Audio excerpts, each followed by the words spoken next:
Tamil Nadu engineering admissions 2024 மிக முக்கியமான special ரிசர்வேஷனில் ஒன்று தான் எமினன்ட் ஸ்போர்ட்ஸ் கோட்டா.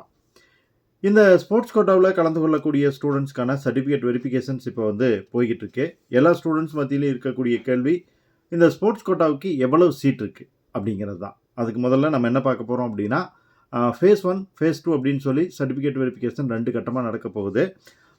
அதில் நடந்துக்கிட்டு இருக்கு. அதில் ஃபேஸ் 1 பார்த்தீங்கன்னா 4489 பேர்த்துக்கு சர்டிஃபிகேட் வெரிஃபிகேஷனும், ஃபேஸ் 2வில் பார்த்தீங்கன்னா 547 பேர்த்துக்கும் சர்டிஃபிகேட் வெரிஃபிகேஷன் நடக்க போகுது. ஆக மொத்தத்தில் 5036 பேர் இந்த கவுன்சிலிங்கில் கலந்துக்கிறதுக்கு விருப்பம் தெரிவிச்சிருக்காங்க. பட் இவ்வளவு பேர்த்துக்கும் இடம் இருக்கா அப்படிங்கிறது தான் நமக்கு முன்னாடி இருக்கக்கூடிய கேள்வி.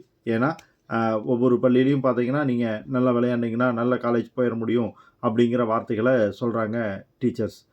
ஸோ மாணவர்கள் நம்பிக்கையோடு விளையாட போகிறாங்க. என்ஜினியரிங் காலேஜஸில் அவ்வளோ சீட் அலாட் ஆகுதா? தமிழ்நாடு முழுக்க ஸ்போர்ட்ஸை பிரபலப்படுத்தணும்னு சொல்லி அரசும் நிறைய முயற்சிகள் பண்ணிக்கிட்டு இருக்கிறாங்க. பெரிய அளவில் போட்டிகள் எல்லாமே நடத்துகிறாங்க. தேசிய அளவில் சர்வதேச அளவில் மாணவர்கள் சாதிக்கவும் செய்கிறாங்க. இந்த சூழலில் எவ்வளவு சீட்ஸ் அவைலபிளாக இருக்குது அப்படிங்கிற தகவல் மாணவர்களுக்கு ரொம்ப முக்கியமாக தேவைப்படுது.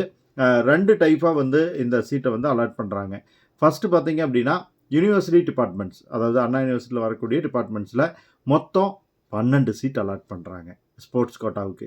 அடுத்ததாக பார்த்தீங்கன்னா யூனிவர்சிட்டி காலேஜஸ், அதுக்கப்புறம் பார்த்தீங்கன்னா எய்டட் காலேஜஸ், அது மட்டும் இல்லாமல் self financing colleges, government colleges அப்படின்னு சொல்லி இருக்கக்கூடிய மீதி இருக்கக்கூடிய கிட்டத்தட்ட 400 காலேஜஸில் எவ்வளவு சீட் அலாட் பண்ணுறாங்க அப்படின்னா 488 சீட் அலாட் பண்ணுறாங்க. மொத்தமாக 500 சீட் தான் ஸ்போர்ட்ஸ் கேட்டகரிக்கு அலாட் ஆகுது. ஸோ இப்போ இந்த கவுன்சிலிங்கில் கலந்துக்கிறதுக்காக அப்ளை பண்ணியிருக்கிற 5036 பேர்த்துலேருந்து வெறும் 500 பேருக்கு மட்டும்தான் சீட் கிடைக்க போகுது.